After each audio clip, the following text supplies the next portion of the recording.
on a la chance d'avoir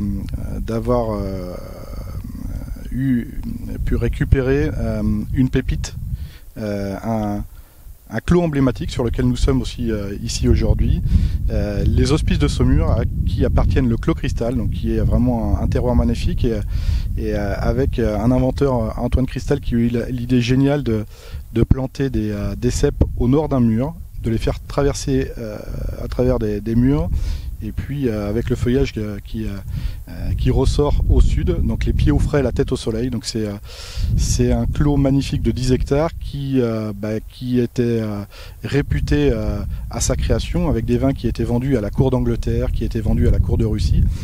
Et donc nous avons la chance d'avoir récupéré ce clos depuis 2016 et d'en vinifier en fait les raisins qui sont assez incroyables, hein, sur un cépage Cabernet Franc. Ici on est sur la côte des Blancs.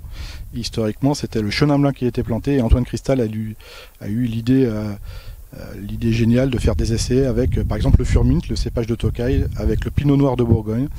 Et puis par différents essais il a conclu que le Cabernet Franc s'exprimait très naturellement sur des sols très légers, sableux en surface, et avec une pierre calcaire dure de Champigny. Et Champigny, c'est l'appellation, ce mot Champigny veut dire terre de feu. Donc on a cette pierre très dure qui nous permet d'avoir une jolie expression de la maturité des raisins.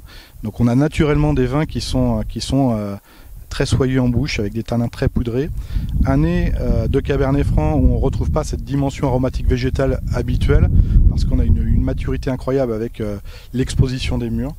Voilà, donc pour nous c'est une opportunité incroyable, c'est une pépite formidable, et qui nous permet justement de rentrer dans un monde auquel on n'avait pas forcément accès, et qui va nous permettre de mettre en lumière justement toutes ces pépites de la Loire, des crus du Muscadet jusqu'au Pinot de Nice de Vendôme.